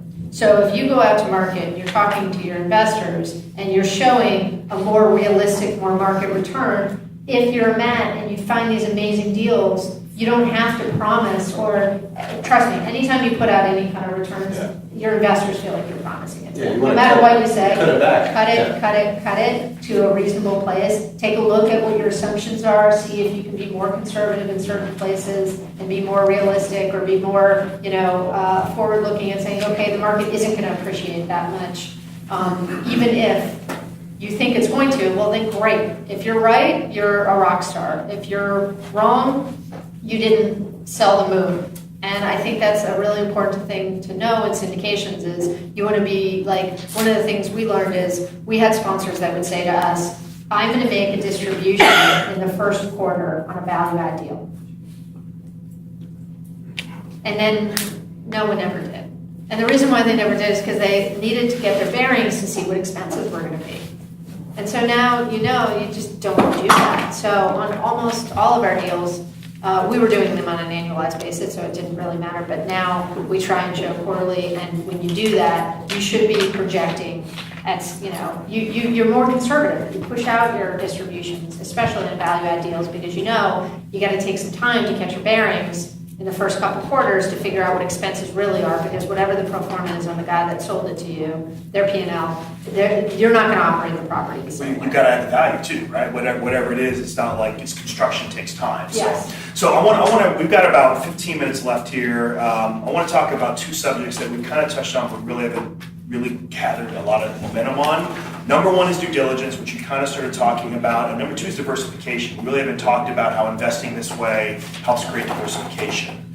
Jerry, let's talk about diversification first, and the idea of how investing in syndications versus buying into one project, what that means from a risk level in your perspective as an investor. Yeah, so I like to say that I basically trade controlled diversification. That's what you do when you're investing passively, pretty much. And so what I mean by that is that I'm going to own a very small percentage of an opportunity, and my vote's going to be somewhat meaningless. I mean, not really, but just my one vote. And I'm okay with that because I'm highly diversified across a lot of things. So when I look to diversify, I basically look to diversify across asset classes, geographies, and operators. And if you can get diversified across all three, once you've invested enough, you're in a good place from a diversification perspective. But some of the stuff we talked about earlier tonight, one of the big benefits of syndications is that they allow you to put smaller pieces across more deals. So a great example is if you want to invest in a house around here and you want to buy a house to rent here, say it's $1 million. Instead of doing that, you can actually invest, and it doesn't have to be commercial real estate, but you can invest in syndication X at $25,000 or $50,000 minimum with the same amount of money be invested across 50 or more things. And there's obviously a lot of advantages to being diversified in general. I would also, one thing you want to consider is that certain asset classes, especially in commercial real estate, can have different risks in certain geographies. So there's hurricane risk, there's tornado risk, there's flooding risk, there's earthquake risk. There's all different types of risks just in geography, let alone the economics behind a specific geography, certain location in terms of what you're trying to accomplish with the property is in the right location. There's all different types of things to consider. But diversification is one of the things I love because I try to be hyper-diversified, and really my goal is to literally go to sleep tonight, wake up tomorrow, and nothing's changed, and I get a cash flow paycheck at some point. That's really the way that I do it. So it's really cool because you can invest in different asset classes, different markets, and different operators, which is really important as well. So some operator blows up on you and passes away or goes to Mexico or whatever the heck it is. You have a very small chunk of money with all these different operators. Yeah, and I'm going to say too that finding good opportunities, especially now with the market being as high as it is very challenging. Really, really challenging. I'm a much happier seller than buyer right now, just in terms of investing in general. And so this is not like if you had $1 million to invest across 20 things today, I would say it's going to take you, if you're really careful and picky, it could easily take you 2-3 years to figure out how to allocate, if not more, right? This is not something that you can just do overnight. This is a very slow but steady approach, especially if you want to be properly diversified. And especially because if you find 10 great deals with Matt as an operator, you may want to do 10, you may want to do 5, whatever it is, but you're not going to give 100% of your money to Matt, no offense. If you want to be diversified. If you don't want to be diversified, you can definitely take that risk on it, but you wouldn't want to do that with anybody. So it takes time to be properly diversified. You've got to have the patience for it. And by the way, if you're going to give 100% of your money to Matt, you're going to take his return and like it or walk. Or he'll say screw you. Our returns are pretty decent, so it's all right. Let's talk about on the due diligence. You mentioned you guys have checklists and different things, and I know all three of you have stuff to talk about on this topic. So what are some of the things when you're evaluating a sponsor that you're going to look at from a due diligence perspective before you bring them on your platform, Peter takes them on as a client, or Jeremy invests in their deal? Yeah, we've gotten to be very conservative in the sponsorship that we look at. So we $25 million is kind of we've set that as our base. But what we're really looking for is guys that have experience in the asset class that we're investing in and the market they're investing in, and real estate companies as opposed to individual investors. And the reason for that is if you have a one-man band, a guy who may be the best at finding great deals, does he have a team behind him that can handle what we need, which is very institutional in terms of on-time distributions, quarterly reports, K1s, all of that stuff that comes with syndications takes up a lot of time, effort, and energy. And so if you don't have the infrastructure around you, it makes it really, really difficult, as well as market knowledge. So in this market, you can't just stumble onto good deals. You have to really know your market. You have to have relationships with sellers, relationships with agents that bring you deals that are good deals. It's just not that easy when you're in a seller's market to find good opportunities. And so we found that working with really well-heeled sponsors is the best way we can present really strong investment opportunities to our investors. So we put them through the ringer. The good news for us, our head of credit was chief underwriting officer at JP Morgan. So she's as dyed-in-the-wool credit as could be. And we have committees, 3 stages. So we put everyone through their paces. By the time they do a deal with us, most of our investors that know the drill because they've done institutional capital raises. So we are kind of somewhere in between the friends and family who don't really, they write a check, and the institution who wants their firstborn child. So we're hopefully not that bad, but I think we're probably a little closer to that than we are to the friends and family who just write a check.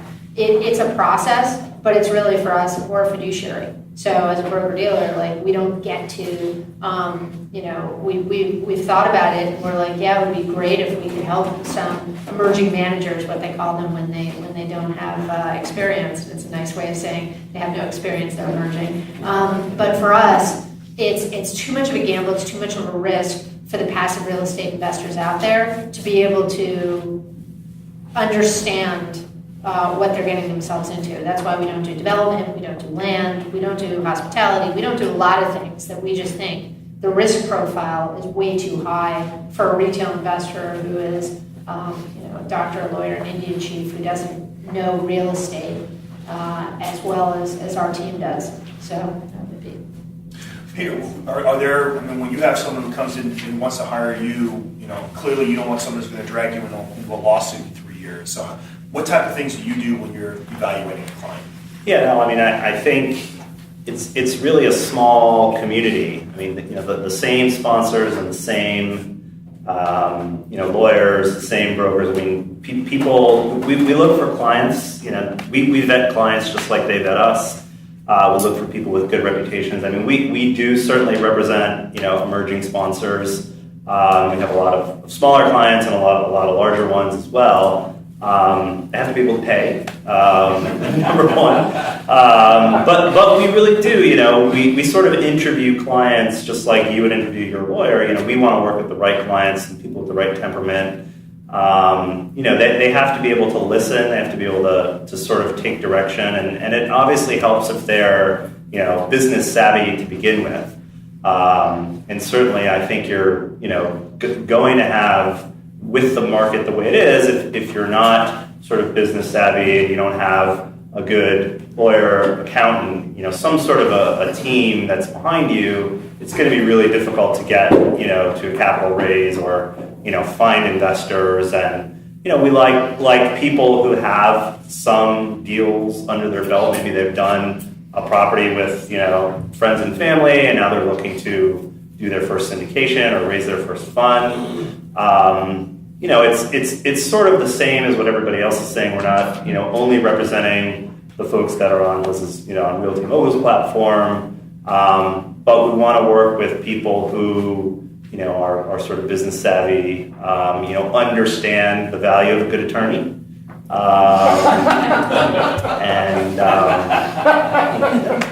I add one more thing that we use that is our secret weapon? And I would say I encourage everyone, if you are not on LinkedIn, is massively powerful. Because between our head of credit, our CEO, our originators, and me, if someone is in real estate and not connected to one of us, I'd be shocked because we have such a wide net. So if we don't know the sponsor, we know someone who knows the sponsor. And so relationships, regardless of the fact that, it's hard for me to say this and we're a tech platform, no. Relationships in this business matter. We run tons of sponsors will say, do you know?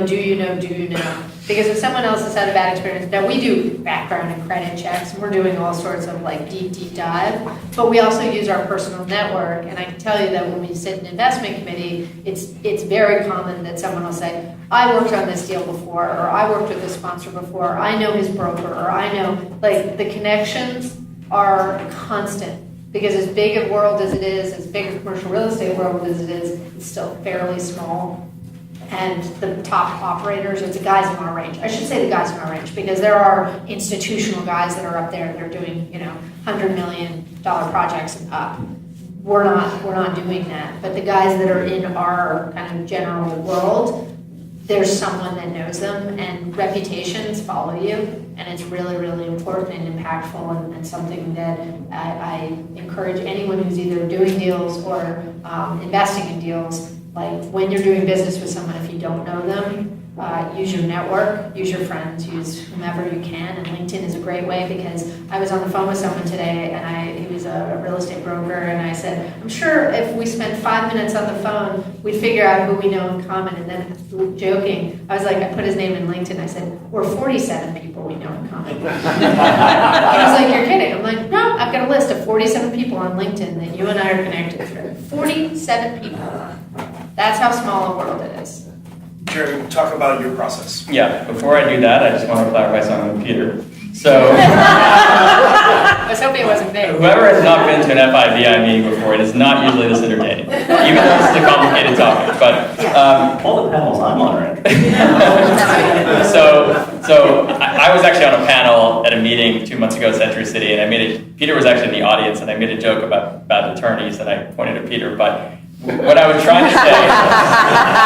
He wasn't even on the panel with him. No, he wasn't on the panel. But what I was trying to say is that as an investor, attorneys obviously add a ton of value. Sponsors have to use it. It's very important. But as an investor, the good thing is that it all sounds complicated, but at the end of the day, once you read enough of these, it becomes very cookie cutter and very template. You know what to look for. And then, so at the beginning, I think there's a lot of value in potentially even hiring an attorney to walk through an agreement with you. Like if you hire Peter to walk through an agreement with you, I mean, can you imagine the value if you don't know what you're doing? I mean, he actually writes these for sponsors, right? But at some point, if you looked at enough of these like me, I kind of know what to look for. And because there's certain provisions I'm looking for, at this point, I don't hire an attorney anymore. Say it a lot more nicely. So now that we've clarified that. So your question about due diligence. So what I would say is that as an investor, my goal is to find sponsors who are basically under-promising, over-delivering, and trying to build long-term relationships with investors, and trying to avoid sponsors who are over-promising, trying to make the numbers look really good to attract investors, and they may not care about whether that investor goes into the next deal. They're just trying to find investors every time because they make their numbers look good. So that in a nutshell is kind of the way I would summarize due diligence as a starting point. I would say that the one thing to keep in mind is that the person you're making the bet on is by far the number one thing. That's more important than the asset you're investing in. I like to say that you can look at the best property on Rodeo Drive that's 100% occupied, but if you are going in with a manager who runs it to the ground, all that's going to happen is that it's going to get foreclosed. The keys are going to go back to the bank, and it didn't matter that you had the best property on Rodeo Drive. So the number one thing you want to look at, and we talked about this tonight already, is the sponsor. And the number two thing is the property. And so when you're trying to bet a sponsor, in order to determine if they're kind of conservative, under-promising, over-delivering, you've got to try to read between the lines, and it is a little tricky. You got to kind of read the exact wording that's used. You're looking to avoid words like guarantee in a conversation with them or on paper, because nothing's ever guaranteed. And you're trying to find someone who gives you the response of like, well, we have in our pro forma you're going to get 8% return year one, but we think we're going to do better, but we used these conservative assumptions to add a little more padding or be a little more conservative, and they can run through them with you and show you where they've been more conservative. I actually was on a call today with a sponsor. It was actually a high-risk deal, but the first thing I had them do is I say, look, I know you're really conservative. I have your spreadsheet in front of me.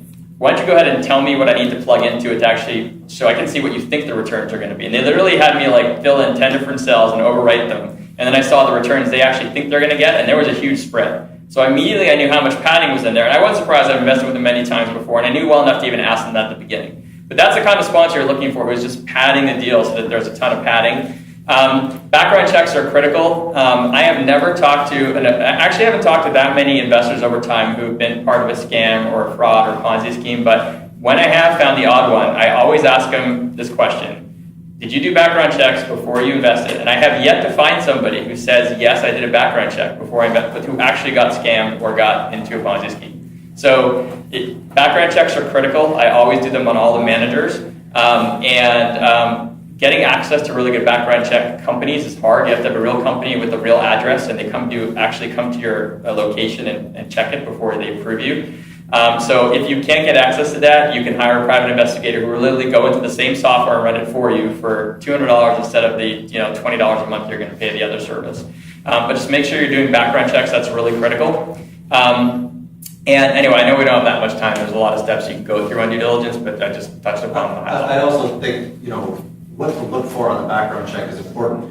We just did one on somebody that had a $50,000 tax lien against their house, so it shows financial distress. They also, 30 years ago, had some criminal charges with, being cruel to animals and things like that, which shows a mental problem, right? Or shows some issue there, even if it was 30 years ago. I mean, there's things that show up that show you differences, and when you're talking to them in those situations, are they going to tell you how much capital they raised? Are they going to actually go over the numbers with you, like what Jeremy's saying? Are they pretending like the value of the property is going to go up substantially with no real reason for that to actually happen, given the timing of the market or the value add? You're going through every assumption with them to have them show you why they chose that assumption, especially if you don't have experience in that asset class. And then if they give you all those assumptions and you still don't understand, go talk to somebody else that really knows that asset class to say, is this a reasonable assumption? The attorney can tell you if the paperwork is good and at the same time tell you, hey, based on my experience, these things are, a little out of whack. But, the person that really knows that asset class, I think you just talked to me about, the mobile home park side where someone had mentioned to you, hey, yeah, that's actually really reasonable for what that operator told you. And so having that secondary person that can be in the market that can kind of tell you about that asset class, I think is really, really informative and important to understand at the same time when you're doing this due diligence. Yeah, I call local brokers. I'm a CCIM, so I have the ability to kind of call on the CCIM network, which is a certified commercial investment member. But if I was looking at a deal in Vegas, and I just knew that I knew someone who was a CCIM in Vegas, and I called her, and I literally walked her through the high points of the transaction, and she was kind of like, great buy. And I was like, fantastic. And it was something that I was able to then bring into committee and say, okay, a local broker was telling me about these comps, and they had sold this asset, in the market 2 months ago, and this is what we should be looking for, and gave me a whole list of questions to ask that particular operator. So local brokers actually, most of the time if you call them and just say, can I take 5 minutes of your time and just ask you a couple of questions? I'm looking at a deal here, because they build relationships, they get it. And so if you're really, really mindful of their time, I repeat, very mindful of their time, you can usually get a local broker to give you some good market color. Yeah, let me just share 2 quick background check tricks that I use, just because I should have shared them before. So one is I always ask every single manager for their name, date of birth, and home address. Now, I don't ask them for their social or anything like that. And part of the reason why, and actually, if it's not like Jason Smith, then I really actually don't need any of that. I can find them. But the reason why I ask them that question is to see what their reaction will be, see if they'll actually give it to me. And if they don't, you got to start questioning, well, what's going on? What are they willing to give you? You can get their business address if you want, and that's almost as good. But I like asking for their home address so that I'll see if they'll actually give it to me. The other thing too is that before I run a background check on anybody, I always ask them, is there something I should know about your background check before I run it? Because you'd be surprised how often something comes up in a background check that is actually a reasonable explanation. There was someone, I remember it was a long time ago, it was a background check I was doing on somebody, and the answer they gave me to that question was, 20 years ago, you may find that I had a firearm, like illegal carrying of a firearm. And all it was basically a gun in their trunk that they weren't supposed to have in their trunk that they were transporting, they forgot was there, something like that, right? And the fact that it was a long time ago was a good sign too, but the point is that there are some things that come up that if you didn't ask them that question and give them a chance, it's going to look really strange. You should, even if you don't give them that chance up front, you should ask them to try to clarify and maybe do some judgment. But I always do ask that question to see if somebody will actually be upfront about it, because there are times where people don't tell me something, then I find it, and all they're trying to do is hope that doesn't come up because it was 15 years ago, and that's not okay. Because God knows what else they're hiding, or what they're hiding in the pro forma or whatever else. You're really trying to assess their character. Okay, we're going to cut it off here. We ran a little bit late, but I think it was good information.